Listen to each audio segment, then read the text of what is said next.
Okay, this is the floor planner tutorial.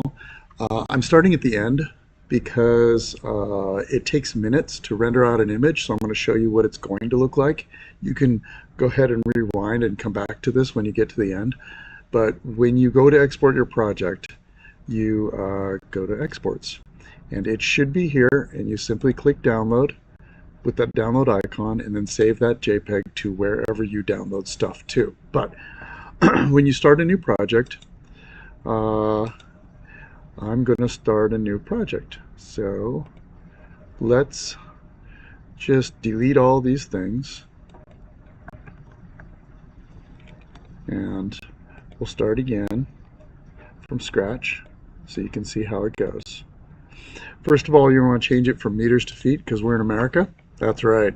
Second thing you want to do is you're going to want to go to build, and you can either draw walls individually. Woo, I'm moving around.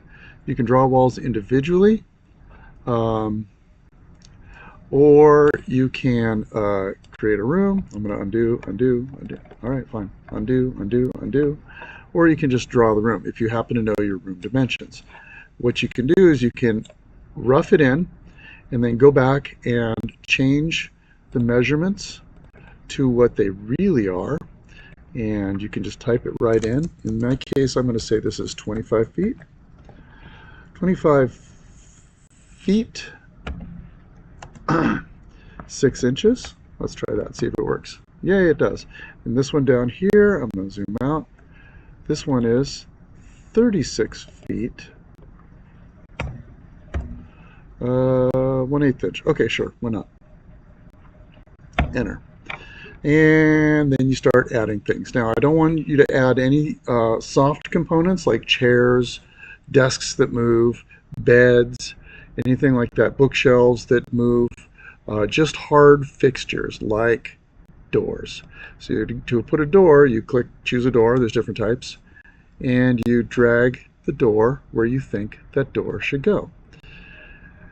Maybe I'll do another door over here and another door over here. Let me know if this is starting to look familiar. So the doors are in the wrong place. So if you click on the door, it gives you options to flip it around. If you click on this door, it gives you options to flip it around. And this one, I need to flip it back inside the room and around. There we go. This room may look familiar to you. All right, I've got my doors. Now I got to do my things that are permanent. I've got my room off to the side, so I'm going to build walls for that. And you can see when I line it up, there's this little blue helper line that tells you that you're in sync with the rest of the image. There we go. Or you could just draw a room on top of that, like if I wanted to.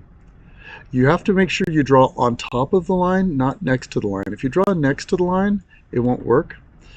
If you try and put a doorway in, it'll just have a doorway to another wall, like the Winchester Mystery House. But if you click on the line, it understands that it wants to become part of that wall. Okay, I'm going to undo that because I don't look like that. Now I need to add some things. So objects, or permanent objects. I'm going to search for bookshelf, bookcases, living room, bookcases. Let's look for something that looks like it would work.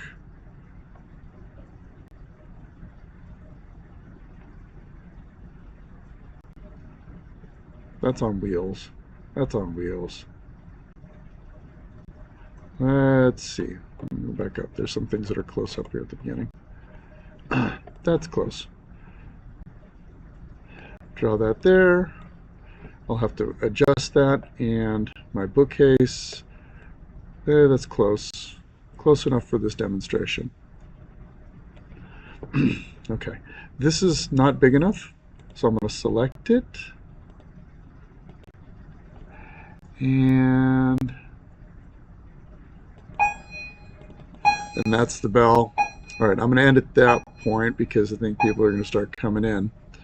Um, so to export it, you would go back to the main menu. Anyways, if you double click on that, you can adjust the size. So to export it, you go back to the main menu, and you go back to Project, and oops, I'm hidden here. I can't see. Right up here is an export button. It's covered by my record timer. You hit export. It will email the picture to you, but that may take a while. After a couple of minutes, you can also then go to exports, and your image, your JPEG, will be exported there. Then you download it, just like I said before, to wherever it needs to go. And that's it. Let me know if you have any questions.